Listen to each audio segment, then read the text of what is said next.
Thank you very much, and thanks very much for the invitation to talk in this series. One sometimes thinks that analytic philosophy is ahistorical. It certainly arose in an ahistorical way and doesn't really have a history. And one thing that perhaps if anything, I've been trying to show in my own work is just how historical analytic philosophy is and try and trace the development of analytic philosophy. So I've called the talk, slightly provocatively, some people might disagree, the analytic revolution.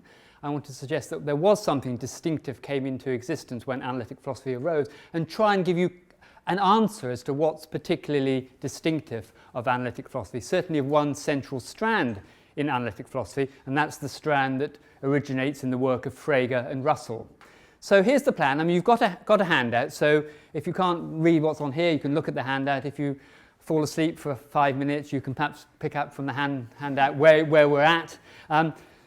This is the plan, fairly straightforward. I should say the first half is about Frege, introducing his ideas about logic and the use that he put that logic in his project called logicism. And then I'll turn to Bertrand Russell, the other important figure as far as the development of this particular kind of philosophy is concerned. Then I'll consider some general questions about the nature of analysis, and then I'll conclude. So there's other than this slide, there's 15 slides, so 3 to 4 minutes on each one, and I'll try and conclude in about 50 to 55 minutes to have time for discussion. Okay, so you know where we're at. Okay, so a few words of introduction then. Analytic philosophy as we know it today, I think one would have to say, is a very complex tradition. There's lots of different, if you like, sub-traditions, strands within it. Some of them reinforce one another, some of them are actually in conflict. So one can't say one can't give necessary and sufficient conditions for what it is to be analytic philosophy, certainly not today. Sometimes, certainly if one goes back 20, 30 years, people will have said the analytic tradition arose in the rebellion by Bertrand Russell and G.E. Moore against British idealism. British idealism was the dominant tradition in Britain, especially in Oxford, in the last 2 decades of the 19th century, and Russell and Moore came along. They were from Cambridge, so of course they wanted to criticize the Oxford philosophy, and they rejected it, and that then started the development of analytic philosophy. Of course, that's a gross simplification. As people started to understand the ideas, especially of Russell, and even more especially of Wittgenstein, they realized the importance of Gottlob Frege. Okay, so now I think most people would say that Gottlob Frege, together with Russell, Moore, and Wittgenstein, are the co-founders of analytic philosophy. Okay, why was Frege important? Frege was important because he created what we now know as modern logic, quantificational logic, and he used that logic to engage in a project of analysis. Okay, and that influenced Russell. The questions that Frege asked about that, generated by thinking through his ideas, in turn provoked Wittgenstein. So Frege is very much at the center, at the root of ideas that Russell on the one hand and Wittgenstein in particular on the other developed. So one should go back to Frege, and if there's one thing I'd like to convince you of is the importance of Frege. Okay? So as Anthony said, it's not just a story of British philosophy. Frege, as we'll see in a minute, was German. Okay, so Russell was influenced by Frege. Both Frege and Russell were so-called logicists, and a logicist is someone who thinks that mathematics or arithmetic, just arithmetic in the case of Frege, is reducible to logic. So Frege and Russell had the similar project. Nevertheless, their conceptions of that project were slightly different. So there are differences, as we'll see, that we'll come to. And in particular, perhaps most famous, and I'm sure a lot of you here will know of this, Russell's theory of descriptions is often called a paradigm of analysis, but that partly developed against the background of Russell's concern with logicism. Okay, now just to stress, I don't want to deny that Moore and Wittgenstein are equally important in the development of analytic philosophy. As that, in fact, the more complex story I tell about the history of analytic philosophy involves 2 strands: the Frege-Russell strand, more concerned with logic and ideal languages, and the so-called ordinary language strand, which comes from Moore through Wittgenstein and into the Oxford of the 1950s. But I'm not going to tell that story. That's a little bit later. I want to focus on, if you like, the origins of what we now recognize as analytic philosophy, and in particular, the strand that originates in the work of Frege and Russell. Okay, so actually on each of these slides, for those of you who do want to take a brief nap, I've highlighted the key sentence or passage in red. So if you haven't followed what I said, just focus in on the red bit. That's the key bit on each slide. Okay, I'll single out one particular sentence each time. So key thing, Frege and Russell's work then is at the heart of what I've called here for this talk the analytic revolution. Okay, so a couple of words just by way of introducing Frege. He was a mathematician, a logician, and then through his work on logic and mathematics started being interested in philosophy. I've chosen here a nice picture of him. The standard picture you might see is a rather older Frege after his project had been destroyed by Russell, as we'll see, a slightly grumpier figure. But actually this is quite a nice friendly figure. I like it with nice bushy beard. So that's the picture I prefer. He spent his entire academic career, with the exception of studying for a couple of years in Göttingen, at University of Jena. From 1874 to 1917 when he retired. On the right are his main works, so the ones that I'll say something about are his main books, which is the Begriffsschrift of 1879, the Foundations of Arithmetic in 1884, and the Basic Laws of Arithmetic, 1893-1903. That's where he develops his logicism, his views that arithmetic can be reduced to logic. In between, he developed his philosophical ideas to support his logicism, and his most famous ones are function and concept, on sense and reference, and on concept and object. I'll say some of the ideas in particularly function, concept, and on concept and object I'll talk about today. And then finally his other most famous paper, much later, is Thought from 1918, but I won't actually say anything about that today. Okay, so that's just a very brief introduction to Frege. Okay, so let's turn then to what I call here the logical revolution that Frege inaugurated, and one can date that revolution quite precisely, 1879. That's when Frege's first book was published, called Begriffsschrift. So Begriffsschrift means concept script, and was the name that Frege gave to his logical system. Okay? And in that book, he creates the first system of what we now know as quantification logic. So for those of you who don't know what that is, I'll explain a little bit in a minute about what quantification logic was. But basically, it's a far more powerful logic than had ever been developed up to that point. Okay, so as I put it here, it sort of opened up a whole host of, opened up the semantic machinery, as I put it here, of a whole host of sentences that couldn't be effectively analysed before by traditional, particularly Aristotelian logic. Okay, so it's a far more powerful tool to understand the logical relationships between sentences. And that was really important for Frege, because when you look at mathematics, you actually have quite complicated sentences. So you need a more powerful logic in order to analyze mathematical sentences. Okay, so that was what Frege achieved in the Begriffsschrift.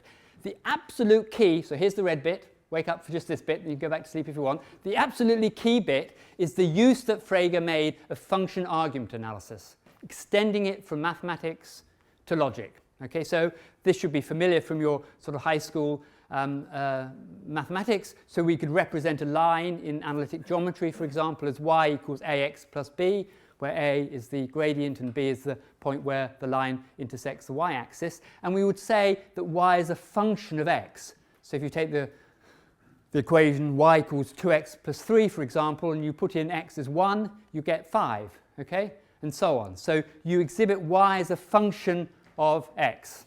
Okay? That seems to apply nicely to equations, mathematical equations. The essence of Frege's revolution, if you like, is to generalize that to all sentences. He suggested all sentences can be represented as in function argument form. Okay? So let's take a really simple sentence. Gottlob is human, okay, which traditionally, in traditional logic, you'd analyze as in subject-predicate form, so S is P. Okay? In Frege's new logic, in logic you write it as FA, where A represents the argument, in this case, the so-called argument, in this case, Gottlob, and FX would represent, in this case, the function x is human. So the idea is you plug in Gottlob into there, and out pops your sentence. Okay? So you're representing sentences as functions of arguments, and you've got object names and concept or function names. Okay, so that's the basic idea. There might not seem to be much difference at this level between the traditional subject-predicate analysis, S is P, and function argument analysis, FA. it becomes significant when we consider more complex sentences. So the next kind of sentence you might consider is relational sentences. So if I say Gottlob is shorter than Bertrand, which is true in fact, you'd analyse that as a function of two arguments, which you'd represent as R, A, B. And you can extend it indefinitely. So if I said York is between London and Edinburgh, that would be a function of three arguments. Okay, so Frege's logic already gives you a more unified account of relational sentences. But, okay, so that was the key thing on this slide.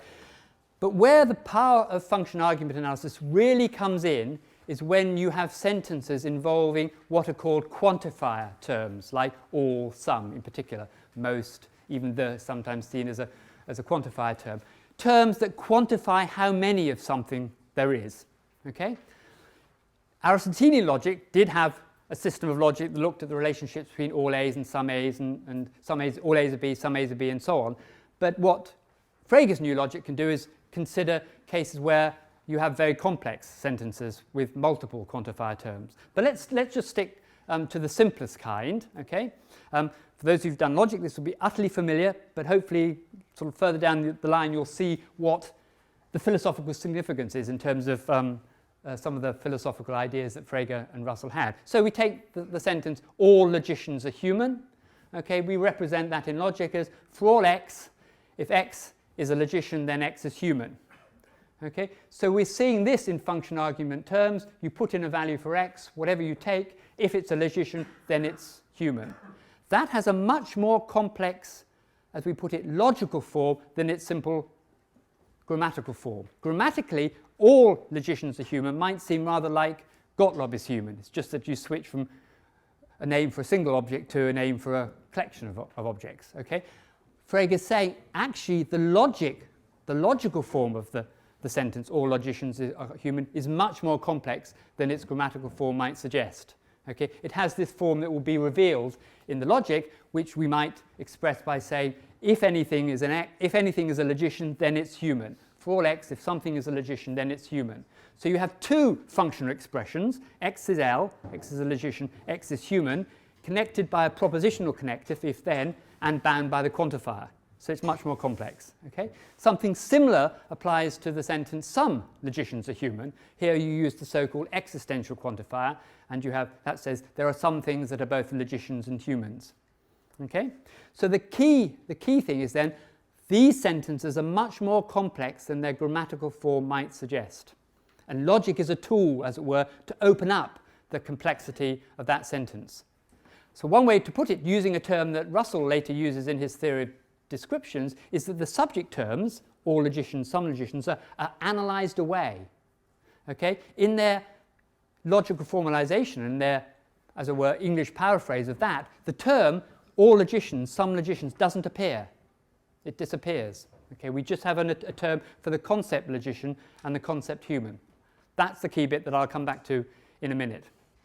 Okay, that's simple. This is a simple sentence with just one quantifier term. Where, if you like, quantification logic really comes into its own is where you have complex sentences involving two or more quantifiers. So here's just a standard example to illustrate the importance of the idea here. So if I were to say every philosopher respects some logician, okay, you've got two quantifier terms, every and some. That sentence is actually ambiguous, right? You can either mean take any philosopher, there is some logician, not necessarily the same one, whom they respect. Or it could mean there is some one logician that every philosopher respects. Okay, they have two different meanings. You can display that meaning, those two different meanings, really nicely in quantificational logic. I mean, don't worry if this is unfamiliar, but this is the idea. For all x, if x is a philosopher, then there's some y such that y is a logician such that x respects y. Okay, that's the first reading. And the second reading, there is some logician, some one logician that all philosophers respect. Okay, so you can capture that difference really nicely using quantifier notation. And then you can prove, for example, that that implies that, but not the other way around. Okay, and thinking that that implies that is what's called the quantifier shift fallacy. And actually you can detect the quantifier shift fallacy in philosophical and even mathematical arguments.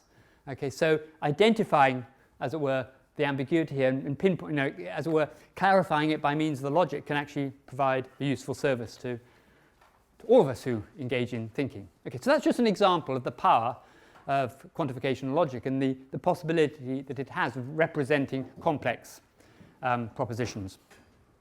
Okay, so how then did Frege use his logic? Use the possibilities of analysis opened up by this in actually explaining his logical ideas, and then in the next section we'll consider how he used his logical analysis in his logicist project, his philosophy of mathematics. Okay, so here's what Frege says. He says, as we've just noted, Gottlob is human, all logicians are human, have different logical forms. Okay. He puts that by saying there are two different logical relations involved here. The first is called subsumption. You subsume an object under a concept. Okay. The second is subordination, and that's the relationship between one concept and another concept on the same level. We'll come back to that idea in a minute. Okay. So two different logical relations are involved when we say that Gottlob is human. We're subsuming an object under a concept when we say all logicians are humans, which is the relationship between the two concepts, logician and human. Okay? So here's then what one says logical analysis aims to do, is to reveal the logical form of sentences, not just for its own sake, but to solve philosophical problems. Okay? And that's crucial in, as it were, the development of analytic philosophy. It gives you the tools to reveal the logical form to solve certain philosophical problems. So here's a really simple example to illustrate the basic idea. And again, we'll come back to the strategy here later on. So I say, unicorns do not exist. Okay, that's true. If we analyse that in subject-predicate form, we might think, what's the subject? Unicorns. And what's the predicate? Sort of do not exist, or as we might want to put it, non-existent. So we might express that by saying unicorns are non-existent. Okay? Well, then we think, well, how do we understand that? What are these unicorns that have this property of non-existence? If there aren't any unicorns, then how can that be true? Okay? It looks like this is a puzzle, the puzzle of negative existential statements. Okay? Analysing it in traditional subject-predicate terms sort of makes one think, well, what are these? What are these unicorns? And some philosophers, most notably and famously someone called Alexius Meinong, suggested, well, you've got to suppose they exist somehow. Let's call it subsistence rather than existence in order to be the subject term of such sentences. Okay. Now, how do we formalise this represent in logic? We do so using the existential quantifier. So to say that unicorns do not exist is just to say there is nothing. It's not the case that there is some x such that x is a unicorn. Okay. So here too, the subject term, unicorns, is analysed away. Okay. What does this mean as we're interpreting it back into ordinary language? It means the concept unicorn is not instantiated. The concept unicorn doesn't have any instances. Okay? So there, if you like, all you're committed to is the concept of a unicorn. You can give an account of that. It's a concept that's made up, composed of the concept of a horse and the concept of a horn. So we don't have a problem with the concept of a unicorn. Okay, so when we claim that unicorns do not exist, we're not claiming that there are these mysterious entities that have the property of non-existence. We're just claiming something about a concept, namely that the concept is not instantiated. Okay? What Frege says is he then draws a distinction between first level and second level concepts. So what we're saying when we say unicorns do not exist is that the first level concept, which is a concept under which objects can fall, if they do, falls within, just to distinguish it from falling under, a second level concept. So when we say the concept unicorn is not instantiated, we're saying a first level concept falls within the second level concept is not instantiated. Okay? So these quantifiers, the existential and the universal quantifiers, are seen as second level concepts. Okay, and that's crucial as well. Okay, so you can see the sophistication of the understanding of the way the logic works here, but also doing some philosophical work. Okay, so we haven't got to suppose that the unicorn somehow subsists to make sense of the sentence. All we need to suppose is that the relevant concept somehow exists, and what we're claiming is that it has no instances. Okay, so that's one good example. Okay, let me start to unpack some of what's going on here by distinguishing two I think quite important conceptions of analysis, okay, interpretive and decompositional. Okay, so the message of what we just said is that logical analysis, it seems, can do genuine philosophical work. If we understand the logical structure, the logical form of our sentences, we get a better sense of some of the philosophical problems that might arise from misinterpreting them. Okay, but analysis here doesn't just mean decomposition. If you ask people today, what does analysis mean? They often say, well, it means breaking something down into its bits, doesn't it? Okay? So one thing I've really been trying to do in my work, partly by going right back to the ancient Greeks and elaborating on different conceptions of analysis, is that that isn't the only conception of analysis. Okay? Maybe it's a conception that is suggested by traditional subject-predicate analysis. So you take Gottlob is human. What's the analysis? Well, you break it into its bits. Gottlob is and human. Okay? But as we've just seen, in function argument analysis, you're suggesting that there are quite different constituents. Okay? All logicians are human, for example, is if anything is a logician, then it's human. Okay? So you're not breaking it down into all and logicians aren't human, but into something else. So that suggests you need to distinguish interpreting the sentence into its logical form, then you do the decomposition. Okay? So go back to the unicorns do not exist. We're not decomposing into unicorns and the property of non-existence, but into the concept unicorn, and the second level property is not instantiated. Okay? So you interpret unicorns do not exist as the concept unicorn is not instantiated. That's interpretive analysis. Then you can perhaps do your decompositional analysis and say, we should be committed to the concept unicorn existing and the second level property is not instantiated. Okay? So you need to separate out these two elements in the analysis. The interpretation, which is often encoded in the logical representation, and then the decomposition comes in to sort of direct you to what's really out there in the world. Okay? So again, if you want it in a slogan, in logical analysis, there's no decomposition without interpretation. And we're going to see how that works in more detail in the rest of this talk. Okay, so a few words then about Frege's logicist project. I'm going to try and explain without too much technicality, just to give you a flavour of what Frege is doing.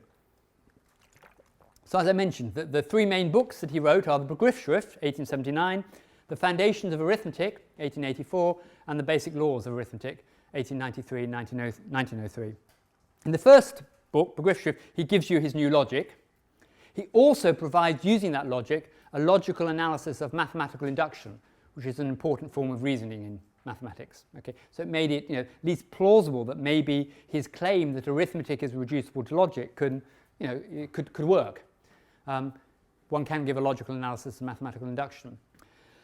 His own system of logic was actually quite complicated, and I'm not using it here, no one uses it now. And because it was very complicated, people didn't understand what he was doing, so his book got rather bad reviews. So someone suggested to him that he ought to write his ideas more informally before doing the formal proofs.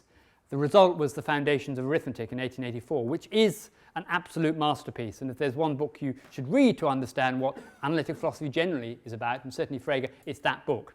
Okay, I'm going to say something about that in a minute. And then the formal proofs were offered in his magnum opus, really, the Basic Laws of Arithmetic. But I shall concentrate on the key idea of the Foundations. And this is the claim. So this is the bit in red. Number statements are assertions about concepts. Okay, so what does Frege mean by saying number statements are assertions about concepts? Well, we're already in a position to see what he means. Number statements are just like existential statements. Existential statements, in fact, are a type of number statement. When we say that something doesn't exist, we mean that the concept has no instances. When we say that something does exist, we mean that the concept has at least one instance.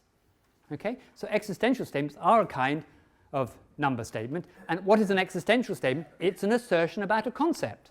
When we say that unicorns do not exist, we're making a claim about the concept unicorn, namely that it doesn't have any instances. Okay? So very simple idea. So here's an example Frege gives. Jupiter has 4 moons, an everyday claim we might make. Jupiter has 4 moons. Well, if we analyze this in traditional subject-predicate terms, we'd say, well, the subject is Jupiter and then has this property, has 4 moons. Well, what is this property, having 4 moons? How can we analyze that further? It's not clear how we would go. Okay? Well, what Frege suggests is, since this should be understood as an assertion about a concept, it's an assertion about the concept moon of Jupiter. So when we say Jupiter has 4 moons, we mean the concept moon of Jupiter has 4 instances. Okay? So it's an assertion about a concept. Okay? Now, here's a little kind of sketch of how one might then define that logically. Okay, this is the kind of thing that Frege does. So when we say that the concept moon has 4 instances, we mean there are objects v, w, x and y such that each of them is a moon of Jupiter, and none of them are identical with one another, so they're distinct, and if there's anything else that was a moon of Jupiter, it would be equivalent to one or other of those. Okay, so it says there are 4 objects that are moons of Jupiter that are distinct, and there are no others. Okay, so this now looks extremely complicated, right, logically, but it captures the idea that's involved here. So this is, if you like, a representation of the logical form using quantifiers. It has a much more complex logical form than that would suggest. But the idea is this reveals what's really meant or going on when we say that Jupiter has 4 moons. What do we mean? We mean there are 4 objects that have the property of being moon of Jupiter and no others. And that's what's expressed here. Okay, so that's the idea. One generalizes the idea. Frege is trying to give an account of all kinds of sentences that involve number terms. Now, number here is being used adjectively, 4 moons. We also talk about the number 4, for example. So let me just very briefly give you an idea about how Frege defines the natural numbers themselves. Okay? So here we need to introduce another important idea, the idea of an extension of a concept or a class. So the idea is that for every concept, you have a set of things that fall under that concept. Frege calls that the extension of the concept. You know, we might talk about it being the class or the set. Okay? Classes, Frege thought, they're a kind of abstract object, a kind of logical object. Okay?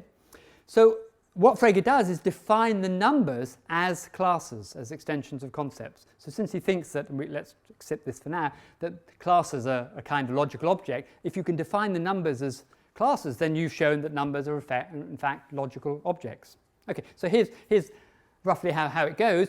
In order to define the numbers logically, we've got to take logical concepts. So take the concept of identity and negation, which are accepted as logical concepts. Okay? Form the concept then not identical with itself.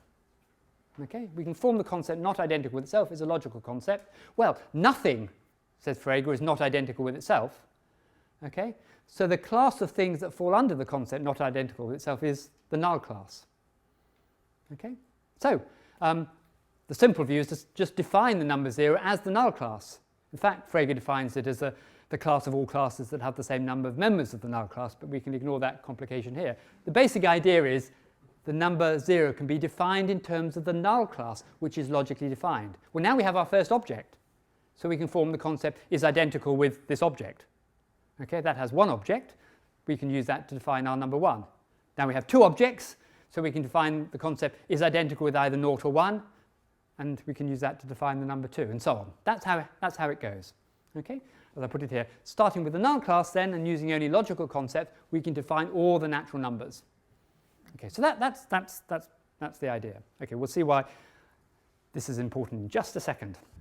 Okay, so now turning to Bertrand Russell then, the second half of the talk, probably more familiar to most of you. Very famous in all sorts of ways. Also, like Frege, a mathematician who turned to concern with the foundations of mathematics and developed logic himself to some extent, and a philosopher, educated at Cambridge. If you like, as far as we're concerned, the key books and events are firstly his rebellion against British idealism, partly inspired by More's own rebellion, though they had slightly different agendas, between roughly 1898 and 1902. And I'm not going to say anything in detail about this. Russell's main objection to British idealism was it couldn't do justice to mathematics. Okay, and it's only when he discovered Frege's new logic, he had a famous meeting with Peano, a famous Italian logician in 1900, and Peano said, look, you've got to read Frege, or got to understand this new logic, and he did, and he realized that this was, if you like, the tool, the key to his own problems about trying to explain mathematics. Okay. Then his first attempt was in the Principles of Mathematics in 1903. Okay. Out of that, thinking about, just like Frege, thinking about the philosophical ideas, you have his most famous paper on denoting of 1905, which we'll talk about in a minute. And then, again, like Frege, a formal demonstration of his logicism with Whitehead, who also has become a famous philosopher in his own right, Principia Mathematica, 1910 to 1913. If you want the briefest, succinctest best summary of Russell's philosophy is Introduction to Mathematical Philosophy, which he wrote when he was in prison. He was in prison during the First World War for objecting to the war. And he wrote this book. Obviously, every cloud has a silver lining, as they say. Okay, so Russell's paradox. Okay, I've said Frege was concerned to demonstrate logicism. He was working very hard at it, obsessed by it. Russell discovered a paradox, now known as Russell's paradox, in 1902, and he wrote to Frege telling him about this paradox, and Frege was devastated. He said, "You've undermined the foundations on which I wanted to build arithmetic." When it was sent, Frege's second volume of his foundation, his Basic Laws of Arithmetic, was in press, and he tried to respond to the paradox in an appendix, but actually he realized soon after that his response didn't work, and actually he ended up giving up his logicism because he couldn't solve this particular problem. So it was left to Russell then to take up the mantle of logicism and try and find a way to solve the paradox. Okay. And a lot of his work in the next decade were an attempt to solve the paradox and develop logicism, even though the paradox seemed to be threatening. Okay, so what is this paradox? Well, there's two kind of assumptions that kind of drive it. And remember that what Frege does is define the numbers as classes. And in fact, the class of classes that have the same number of members as a given class. So actually he allows himself to talk of classes as well in his account. So one assumption is that for every concept there's a class associated with it, the things, the class, the set, the class, the extension of things, the extension of the concept, the set of things that fall under that concept, and that classes can be members of other classes and in particular can be members of themselves. So take the concept of a class, okay? That would fall under, if you take the class of classes, right, that class is itself a class, so it would be a member of itself. Okay, so with that in mind, here's the paradox. So I'm afraid all of this is in red now, so you will have to wake up for longer than usual on this slide. Okay, so the idea is this. Take the class of horses. Okay, the class itself is not a horse. Okay, so that class is not a member of itself. Okay, the class is not a horse, so it's not a member of itself. But now take the class of non-horses. Right, the class of non-horses is itself a non-horse. Yeah, so that is a member of itself. Okay, so you can divide all classes into those that are members of themselves and those that aren't members of themselves. Okay, now let's collect together the class of classes that are not members of themselves and ask, is that class a member of itself or not? If it is, since it's the class of classes that are not members of itself, then it is. And if it is, I've got this the right way around. And if it isn't, since it's the class of classes that aren't members of themselves, it is. Okay, so you've got a contradiction. So you've got an object that seems to exist because it's legitimately well formed, okay, but it has contradictory properties, so it can't exist after all. Okay? Now, with some paradoxes you can say, well, that just shows there can't be such a class. The problem is that the defining condition for such a class is seemingly perfectly logically legitimate. Classes ought to be able to be members of other classes, and membership is something that you can define, and it looks like some classes come out as not members of themselves. Okay, so that's the problem. Now, again, without going into the real details of this, what was Russell's response? His response was the so-called theory of types. And in essence, what he says is there's a hierarchy of objects, of things, let's say things. So I'm covering both objects and classes. There's objects on the ground level, there's classes of those objects, there's classes of those classes, and so on up the hierarchy. There's objects, classes, classes of classes, classes of classes of classes, and so on. Okay? And something can only be a member of a class higher up. Okay? A class higher up can't be a member of a class lower down. Okay? So there can't be, a class cannot be a member of itself. Okay? That was the essence of Russell's view. It's really more complicated than Frege. Frege thought you could just blithely talk about a domain of all objects, including classes and everything else. And what Russell's paradox shows is that you can't. Okay? You've got to recognize there's some kind of structure. Now, the interesting question then is, what's the status of these classes? They're not like ordinary objects, but what are they? Russell came to believe that they're a kind of logical fiction or a logical construction. So let me just give you an example to illustrate the basic idea here.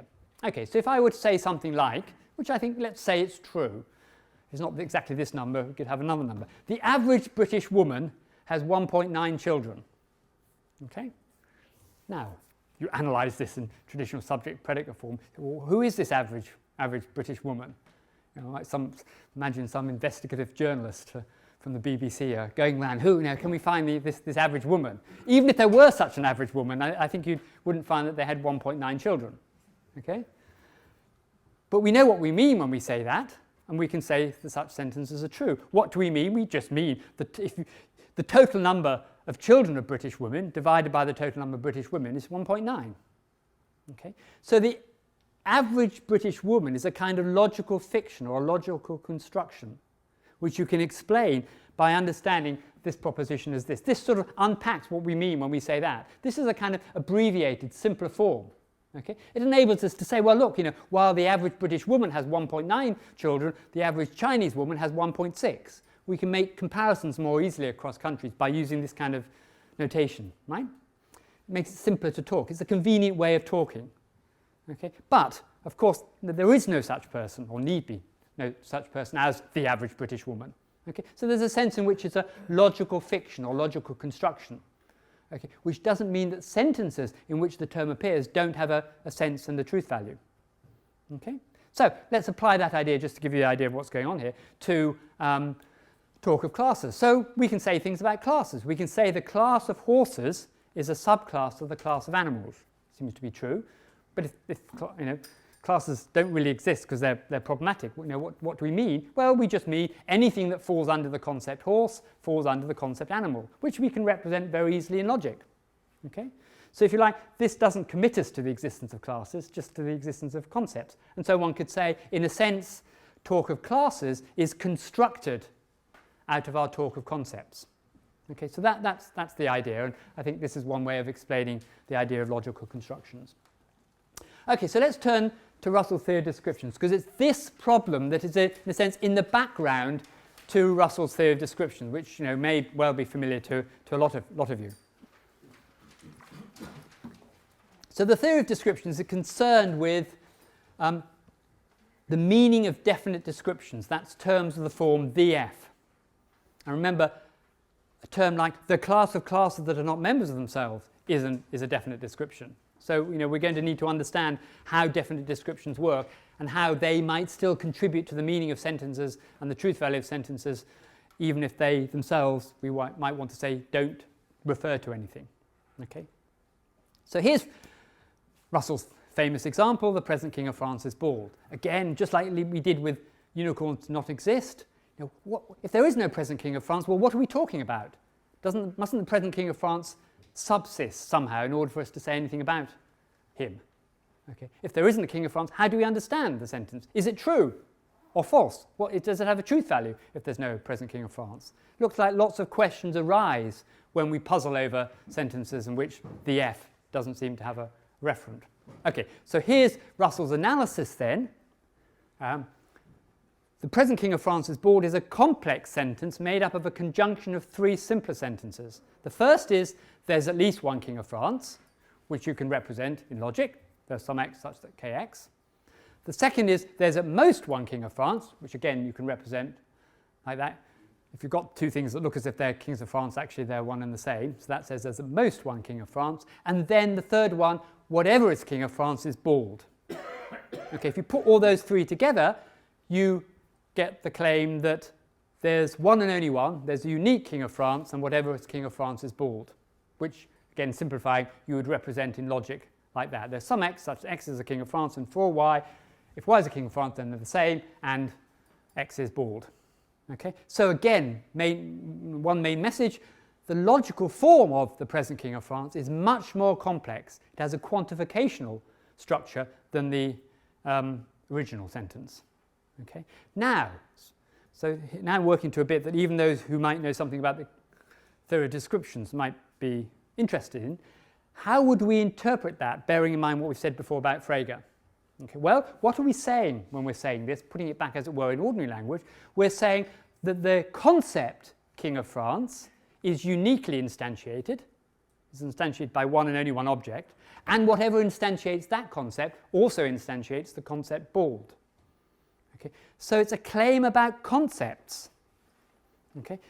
And what this suggests then is that although Russell's theory of descriptions is often held out as a paradigm of analysis, all the materials for this analysis were already in Frege. They're already, if you like, embedded in the use of quantification logic. How might we rephrase this still further to bring out this idea? We might do it like this. The concept King of France is uniquely instantiated and is subordinate to the concept bald. So remember, we've already seen Frege's analysis of existential statements, okay, as the instantiation of concepts, and we've seen, as in the case of all logicians are human, we've got the subordination. So actually what Russell is saying is involved in the claim that the present King of France is bald is an assertion about a concept, that a concept is uniquely instantiated and is subordinate to another concept. So this sort of solves the problem in the same way as we sort of solved the problem in the case of negative existential statements. We haven't got to worry about who this present King of France is to make sense of it. We're just talking about the relevant concepts. We're saying that the concept King of France is instantiated uniquely and that concept is subordinate to another concept.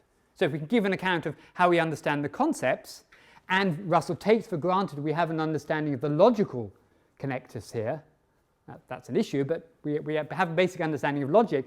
All we need is an understanding of the concepts. We haven't got to worry about somehow grasping the supposed referent of the terms. Okay, so that's his solution. And as I say, the key thing, as far as in my concern with the analytic revolution, is that it's the resources made available by Frege's new logic that provided the tools for this kind of analysis. Okay, present King of France is bald is understood and is interpreted as a claim about concepts, not objects. Okay, so final couple of comments and then conclude. So, what I want to claim then is what's particularly distinctive of analytic philosophy, as I say, with qualification, particularly the kind of Frege-Russell strand, is the role played by interpretive analysis. Okay? Solving philosophical problems by translating them in a form such that they're amenable to logical formalization. But what's interesting, in fact, is that Frege and Russell use interpretive analysis differently. And actually you'll find this then in later analytic philosophy, people using this logical analysis in rather different ways for different philosophical purposes. In particular, one might say Russell uses interpretive analysis in a more eliminativist way than just reductivist. So let me just briefly explain the idea here, just to contrast the two different methods in Frege-Russell. So go back to our friend Jupiter and its moons. Jupiter has 4 moons, which we suggest here's a logical analysis of that. Okay, if that's something like that logical analysis is correct, then 4, the term 4 is analysed away. It doesn't appear in any way here. Okay, it's not a term for 4. But, says Frege, this is actually also equivalent to the number of Jupiter's moons is the number 4. That also seems to be equivalent. Right? So here's Frege's thought then. He thinks that this then shows that numbers are objects. So he thinks, here's his thinking, if this is true, and this is equivalent to this must be true. A sentence can only be true if the terms in it have meaning, Bedeutung in his German. So the number of Jupiter's moons and the number of 4 must have meaning, Bedeutung, which for him means they must be an object that they refer to. That was his thinking. So for him, interpretive analysis is actually a way to indicate that something must have reference for the sentence as a whole to have a truth value. Okay? Russell, on the other hand, precisely used interpretive analysis to show that we don't need to be committed to objects as the reference of terms if we can find some paraphrase that, as it were, does away with it. Right? But you can see how interpretive analysis can actually be used in different ways. Okay? I myself have more sympathy for Russell, the Russell position here, but I perhaps prefer to talk about logical constructions rather than logical fictions, because logical fictions makes you think, well, you know, to say that something is a fiction is to say, well, it could exist, but as a matter of fact doesn't, whereas I think there's something misleading about even thinking whether numbers exist or not, but that's not to say that one can't think of them as in some sense a logical construction. Okay, one can show how one can construct, like we've seen in the case of the average British woman in class terms, out of other terms. Okay, but anyway, that aside, the key point then is that interpretive analysis opens up a variety of projects. Okay, we can be more realist or Platonist, as it's sometimes put, with Frege, or we can be more ellipticist with Russell. There are different possibilities, but they're all rooted in the possibilities of logical interpretive analysis. Okay, so one final problem then, before concluding. So here's another paradox. We've seen Russell's paradox as a sort of threat to Frege's specific logicist project, but there's a possible paradox that seems to threaten the whole idea of analysis, especially interpretive analysis. So let me make a few comments about that as well. So here's one simple way of putting the paradox. So we're, say, analysing a sentence or a concept A as B. Okay? Jupiter has 4 moons as whatever it is. Okay? Then, here's the dilemma. Either A and B have the same meaning, or they don't. If they have the same meaning, then A is B is a trivial identity and doesn't tell us anything. Okay? Or A and B don't have the same meaning, in which how can the analysis be correct? So it looks as though there's no such thing as an analysis that's both correct and informative.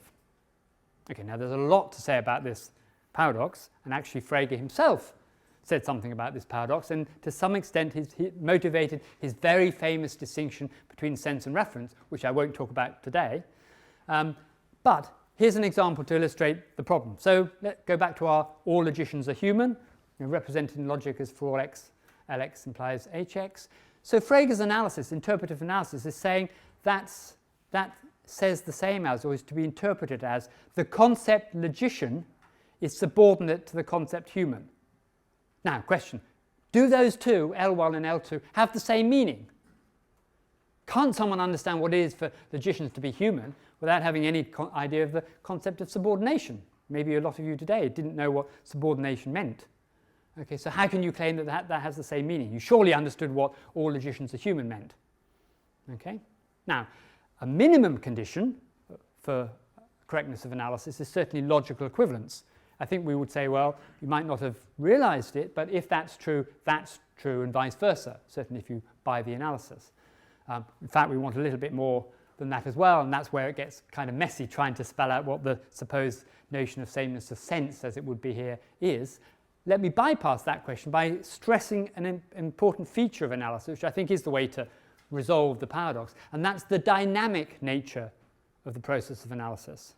Again, I put this by saying, again, a little slogan here, takeaway message: an analysis is informative by being transformative.